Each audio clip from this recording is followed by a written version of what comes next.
hinchas, yo soy Francisco Canepa y esto es Fútbol. Bienvenidos a esta nueva sección de entrevistas en el canal, donde tenemos el placer de contar con la presencia de Juan Carlos Ortecho, periodista o comunicador deportivo, además editor de la sección de deportes del grupo RPP, nada más y nada menos. ¿Qué tal, Juan Carlos? ¿Cómo estás? ¿Cómo estás, Francisco? Un gusto. Gracias por acompañarnos en esta sección. Para hablar un poquito de fútbol, aunque muchos no saben que tú eres un experto, quizás la Biblia en el Perú del boxeo, ¿no? Sí, bueno, no sé si la Biblia, pero sí, es un deporte que me apasiona y que lo sigo desde chico, sí. ¿Y cómo nace esta pasión? Porque el fútbol, por lo general, es la pasión más importante de aquí en el Perú, hablando propiamente, ¿no? Pero ¿cómo nace esta pasión por el boxeo? A ver, yo crecí en una época en la que el boxeo era el segundo deporte más popular, tal vez el segundo o tercero, junto con el vóley, ¿no? Después del fútbol. También tiene mucho que ver que mi abuelo es cubano, y sabes que en Cuba el boxeo es probablemente, después del béisbol, es el deporte más popular. Y yo viví un tiempo allá de chico y ahí nació ese gusto, ¿no? Después vine al Perú y coincidió con una gran época de boxeadores internacionales como Roberto Durán, Marvin Hagler, Sugar Ray Leonard, y también con la posibilidad de 3 peruanos en el año 83 de pelear por título mundial por primera vez en la historia. Entonces, y una camada de boxeadores, entonces había bastante afición. Entonces, en mi adolescencia, yo nací en el año 70, en mi adolescencia de los años 80. ¿No lo llegaste a ver a Mauro Mina? No, a Mauro no lo conocí, pero ya retiro. Incluso entrené en su gimnasio cuando era chico, ¿no? Pero cuando tenía 14 años, entre los 14 y 16 años, cuando pensaba que podía ser boxeador todavía, ¿no? Pero después me di cuenta que no, es un deporte bastante complicado y más fácil es comentar. Y en relación al box y al fútbol, me imagino que también nace una pasión paralela, ¿no? Porque también son momentos en los cuales Perú todavía clasificaba al Mundial, ¿no? No, sí, yo vi la clasificación a Argentina 78, España 82, ¿no? O sea, yo nací en 70, tenía 8 años, 7 cuando Perú clasificó. Y recuerdo la euforia, recuerdo el momento tan especial y tan recordado de esas clasificaciones, ¿no? Y también la frustración que significó las goleadas con las que Perú se fue del Mundial, la frustración de no clasificar al Mundial de México 86, todo eso evidentemente también en una época tan significativa para cualquier persona, que es la niñez, y me marcaron para siempre. Y al final resultó que escogí como modo de vida ¿no? Que es estar atrás del deporte, ¿no? Del fútbol, del boxeo, básicamente el fútbol, porque el boxeo ya como que ha decaído mucho en exposición. Después de la explosión de Kinaman Partida, quizás por ahí. Sí, brevemente, ¿no? Unos años se volvió. Sí, pero es cíclico, ¿no? Sí, de Chiquito Rosell. Es cíclico esto, ¿no? Normalmente pasa con el Perú y ha pasado que viene alguna figura y el boxeo vuelve a ganar un poquito de atención y exposición, y después otra vez desaparece, se va bajo el radar y después de unos años vuelve, ¿no? Entonces ahora ese es el problema, no hay figuras importantes y por lo tanto no hay tanta afición para el boxeo. Te escuchaba en una entrevista en Casa Tomada, ¿no? Donde tú hablabas con mi hermano Raúl Tola. El gran Raúl Tola. Tú hablabas de que Perú es el país, o el deporte en el Perú, somos el país del casi casi, ¿no? Sí. ¿Por qué piensas que somos el país del casi casi? O si piensas que de repente eso ha cambiado, no lo sé. Bueno, la selección de fútbol en los últimos años está demostrando que sí es capaz de llegar a éxitos deportivos y alcanzar cosas, pero hemos sido siempre el casi casi porque hemos tenido posibilidad de ganar, excepto la Copa América del 75, ¿no? Y las clasificaciones que no son títulos en sí, sino son las clasificaciones mundial, no hemos ganado medallas de oro, podios, número 1, ¿no? Finales. Boxeadores que llegaron a la final, llegaron a pelear por título mundial pero perdieron.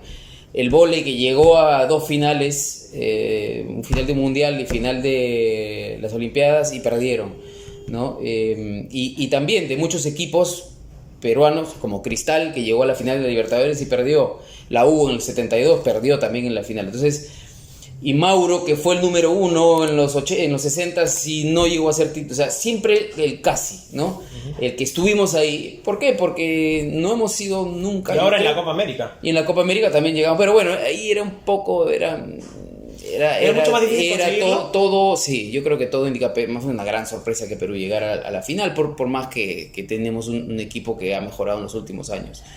El mismo mundial, ¿no? El penal fallado, casi estuvimos a punto de ganarle a Dinamarca. ¿Y qué explicación le encuentras a esto? Es difícil, yo creo que hay un cúmulo de factores. Tiene que ver con que no somos potencia en ningún deporte realmente, ¿no? Tenemos buenos momentos, buenos elementos o buenos jugadores, buenos deportistas, atletas esporádicos. No tenemos una estructura que fortalezca y que, por ejemplo, como Argentina o como está pasando con Colombia, como siempre ha pasado con Brasil, y ya ni qué decir de Estados Unidos o algunos ejemplos en Europa, donde sí hay una sistematización, una estructura que va produciendo constantemente éxitos deportivos. Aquí es más esporádico. La selección peruana de fútbol es una burbuja donde se ha trabajado a un nivel muy aislado, ¿no? y ha logrado estos objetivos, pero en general el deporte no tiene eso. Y otro también puede ser, también de repente hay un factor que tiene que ver con autoestima, con creérsela, ¿no? Es difícil, yo no soy quien para dar una respuesta definitiva a eso, pero el resultado es eso, me da esa sensación que siempre estamos a punto de lograr cosas o llegamos hasta la puerta, pero no se concretan. Ok, yo también escuchaba dentro de unas entrevistas que dabas que, por ejemplo, y creo que nos pasó a todos, ¿no? Cuando Perú pierde contra Bolivia allá, ante la peor Bolivia quizás de todos los tiempos, sí. Ya prácticamente nadie creía en la clasificación. Sí, claro, yo me incluyo entre ellos. ¿No? Sí, y ¿de dónde crees que nace este resurgimiento? O sea, porque ese mismo equipo que perdió contra Bolivia, por ejemplo, de manera desastrosa, es el equipo que le gana a Ecuador, que le gana a Paraguay, que clasifica al Mundial prácticamente, no, es después de la Copa América incluso. Sí. ¿Dónde crees que está ese cambio en la mentalidad? No sé, o sea, ¿cómo se da? Bueno, hay un punto de quiebre a raíz de, no es el mismo equipo, si te pones a pensar, porque hay un punto de quiebre a raíz de la Copa América Centenario 2016, en el que hay un quiebre en el sentido de que hay algunos jugadores que salen de la selección y no vuelven, solamente vuelve Jefferson al final de la eliminatoria y vuelve Zambrano recién ahora en la Copa América, ¿no? Los otros, que son Vargas y Pizarro, nunca más volvieron. Ascuez también acaba de regresar. O sea, había un grupo que tenía algunos,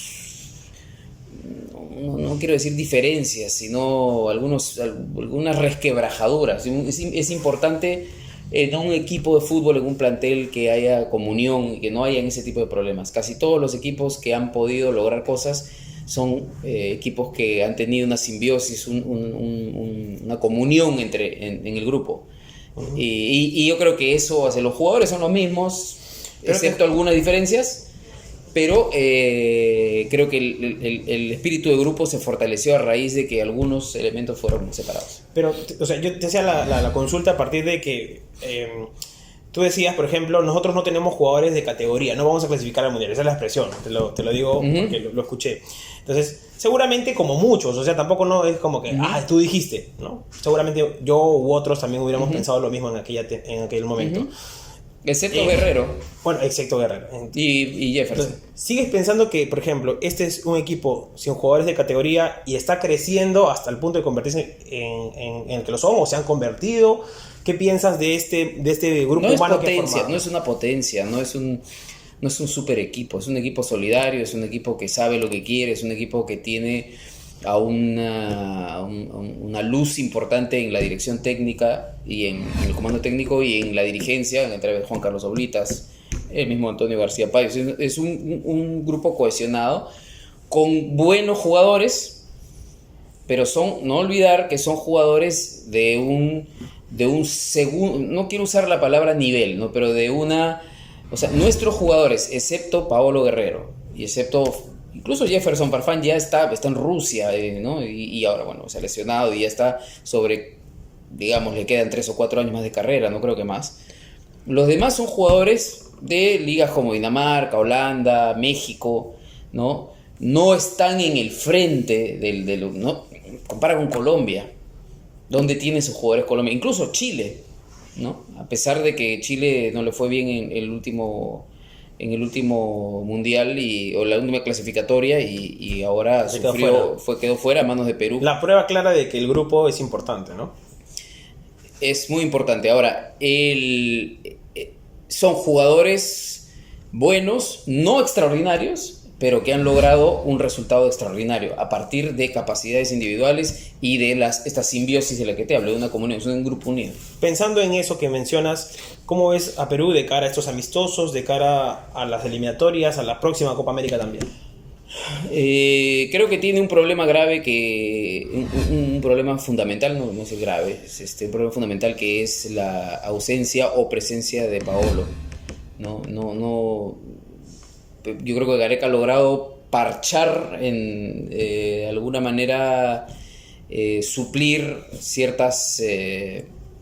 ciertos espacios de tiempo, en ciertos partidos, la ausencia de Paolo, pero sin Paolo todavía no hay un reemplazante natural, ¿no? Y con el único que podría ser y que lo hizo en algún momento, que es Jefferson, también está ya de salida. Rui Díaz no ha sido evidentemente una respuesta, por lo menos no en las oportunidades que se le han dado, que han sido varias, sin que eso quiera decir que no es un gran jugador, pero simplemente hay jugadores que en ciertos grupos o en ciertos planteles no rinden igual que en otros. Entonces ese es un primer problema que veo. Yo creo que Perú va a pelear en la eliminatoria, no va a ser fácil, ¿no? Recordemos que la otra vez hemos entrado por repechaje y sacando resultados difíciles. Los amistosos los veo con bastante tranquilidad, ¿no? Después de la victoria ante Brasil creo que es distinto, nadie nos pasa por encima. Los partidos con Uruguay van a discurrir, yo creo que dentro de lo normal. Uruguay está sin Cavani, sin Suárez, también eso va a hacer que creo que sean partidos bastante parejos. Y hay equipo como para pensar en el 2022 todavía, ¿no? En general es un equipo relativamente joven, ¿no? En promedio de 25 a 30 años. Para el tiempo de ahora es relativamente joven. Entonces sí estamos pensando en que Perú debe ser... Me preocupa también otra cosa, que es cómo Perú reacciona ahora que lo conocen más, especialmente cuando juega de local y cuando te esperan. Ahí Perú ha sufrido bastante, especialmente con equipos sudamericanos, ¿no? Ecuador, ¿no? Que nos ha ganado 2 veces en amistosos. Colombia vino acá, nos pasó por encima en el Monumental porque nos esperó y nos peloteó. Con Costa Rica también tuvimos en algún momento un partido difícil. Entonces, y los equipos centroamericanos que nos esperaron nos hicieron daño, ¿no? Entonces eso me preocupa un poco también. ¿Cómo va a resolverse eso, sobre todo cuando Perú juega local? ¿Piensas que hay un tema de regularidad ahí? ¿O irregularidad, mejor dicho? No irregularidad. O sea, Perú siempre está jugando como sabe, o con lo que le da resultados, ¿no? El 4-2-3-1 de siempre, que ahora en el último partido lo cambió por un 4-3-3 con Brasil. Y apelando pues a los extremos, apelando a lo que puede hacer Yotun. Pero una vez que se anulan esas cosas y que te conocen más, cuando Perú jugó y ganó en Asunción 4-1, era un equipo que era desdeñado por completo, porque como tú bien dices, pensaban que estaba eliminado, y yo creo que en esa época el Chiqui Arce, el técnico de Paraguay, no se preocupó mucho en neutralizar a jugadores como Cueva, como Edison Flores, no como Tapia, que tiene Yotun, ¿no? Ahora el Yotun lo conoce mucho más, lo tapas a Yotun y Perú pierde un montón. Decías que hay una cosa que te preocupa, o no sabes si te preocupa o no, que es la presencia o no de Paolo Guerrero, ¿cierto? Sí. ¿A quién te gustaría ver? ¿De 9? En esa posición. A mí me gustaría ver que es un jugador que me encantó desde que salió en Sporting Cristal y que ha sido muy regular, pero creo que tiene las condiciones como para lograr ser mucho más un delantero con mucho más trascendencia, es Beto da Silva, ¿no? Tiene el físico, el talento, la capacidad, la calidad y el tranco de un 9 y de un jugador que podría llegar a... Ahora está en Deportivo La Coruña, ¿no? Y por la cama de cambiar de técnico, ojalá que tenga un poco más de regularidad. Y de los nuevos chicos, muy poco, ¿no? Tal vez Zúcar, ¿no? Bulos nunca llegó a despegar. ¿Zúcar el de Municipal o Alex Zúcar el de Huachipato? Alex Zúcar. El de Huachipato. Alex Zúcar, el de Huachipato, sí. Pero no logran todavía llegar a ese ¿no? González Cela, Emel Boys. No logran llegar a ese nivel que uno dice, bueno, este es un 9 que realmente podría ser el futuro 9 de la selección. Yo creo que Beto es el que más se acerca a eso. Hay dos bandos. Uh-huh. Sí la Padula, no la Padula. ¿En cuál te encuentras tú? Yo creo que sí, pero primero tiene que nacionalizarse, ¿no? Tiene que él decidir jugar por Perú. Si es que él quiere jugar por Perú, no importa que no sepa hablar una palabra de castellano. ¿Tú sí lo llamarías? Sí, habría que analizar también cómo va a caer en el grupo, ¿no? Sí sería auténticamente un foráneo. Eso es algo para evaluar, que ya escapa a mi ¿Pero te gusta como 9? Si se diera la posibilidad... Sí. Yo no creo que estemos en capacidad para desdeñar a un 9 de la calidad de él, que está jugando en la Serie A, que ha jugado en Milan, que ha jugado ha sido llamado por la selección italiana, por algo es un 9 con capacidad. Hay otro chico que está en la B, en la segunda de España. José Martínez. Martínez, sí, que también, pero ya es mayor, no es un chico, 25 años, 26 años. Entonces, hay una escasez grave pues, de 9, ¿no? Los 9 no salen todos los días, no se encuentran en todas las esquinas. Justamente le hacía la consulta a algunos en estos días sobre el momento de Hover, ¿no? Uh-huh. Y bueno, de último minuto sale esta convocatoria, ¿no? Sorpresa para muchos. Para sí. Algunos decían, yo me gustaría verlo, sí, pero que quizás más adelante o no. ¿Tú qué piensas de ese llamado de Hover, ¿no? Del que está... Me parece muy merecido, me parece que es algo que es probablemente, si no el mejor jugador del campeonato, es uno de los 3 o 4 o 5 mejores del torneo. Y merece ser. Lo que pasa es que también hay un poco de superpoblación en esa área, donde juega él, ¿no? Por extremos. Tienes a Carrillo, a Flores, a Gaby Costa, mismo Christopher, Polo, ¿no? Jugadores que ya han venido alternando con Gareca y entonces es una opción. Entonces, aunque en la U juega diferente, ¿no? En la U juega más de extremo por izquierda. Sí, pero por eso, de extremos. Es posición, es una posición, o sea, no le faltan extremos ahorita a Gareca, ¿no? Incluso hasta Cueva lo usaba de extremo cuando jugaba Farfán de media punta y Guerrero Río. Y lo usó en la Copa América 2015 también como extremo por izquierda. La del 16. No, el 15, en Copa América de Chile. ¿En Chile? Chile, claro. ¿Me te refieres a Cueva? Sí, pensé que te estaba refiriendo a Hover. No, Hover sí lo llevó al 16, pero no lo usaba mucho, no tuvo muchos partidos. Pero este año ha sido muy bueno, incluso mejor que los que tuvo con Alianza, ¿no? Con Alianza fue intermitente, ahora es parejo, ¿no? Con la U ha venido jugando muy bien y parejo, y es el artífice de la punta de la U, ¿no? De que el Universitario esté puntero se lo debe mucho al trabajo de Hover. Para ir cerrando, entre las últimas preguntas, cortito, esa experiencia de trabajar en un club, en la U, en lo personal, supe que te afectó por algunas, no sé si amenazas o malos comentarios en las redes sociales, la gente que... Sí, pero nada extremo, nada dramático, pero sí, definitivamente no es un trabajo para hacer toda la vida, ¿no? Es difícil. ¿Piensas que esa combinación, por ejemplo, porque prácticamente tú te has dado a conocer a nuestro medio como un comunicador deportivo, ¿no? Y a veces el hincha siempre cuando ve que se parcializa, entre comillas, la opinión, porque saben que tú eres hincha, terminan por descalificar, ¿no? ¿Cuál es tu opinión sobre eso? Yo creo que es una opción que el periodista deportivo se identifique, ¿no? Con un club, y yo creo que al final tu trabajo es el que habla por ti, ¿no? El otro día, por ejemplo, estaba jugando la U en Huancayo y el penal que le cobran a Cabanillas, yo estaba comentándolo para la radio y dije inmediatamente, no me parece penal, ¿no? Y lo puse en redes, no es penal. A la semana siguiente la U juega con Alianza y el penal de Corso a Rodríguez. A Federico Rodríguez, me pareció penal, y inmediatamente lo puse en la red. Entonces yo creo que el ser hincha, no, o sea, hay un espacio en el que soy hincha y un espacio en el que soy periodista deportivo. Cuando estoy ejerciendo el periodismo, cuando estoy en la radio, cuando estoy en redes sociales y opinión pública, mi opinión pública, no dejo al hincha de lado. O sea, hago un ejercicio que no todos de repente lo pueden hacer.